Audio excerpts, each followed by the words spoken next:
Alright, hello viewers, welcome to a Garden Railway update video. Since my last video, I've added a few things.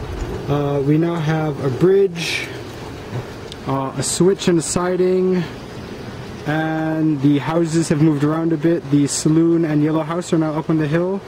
The sheriff's office, as well as the railway management office and that caboose, is down in this backfilled area between the siding and the main line. We also have a few people on the railway now. Some workers, an old lady, and a hobo cooking a hot dog.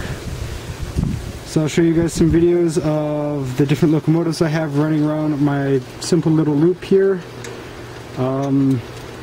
So please enjoy, subscribe, and share the video.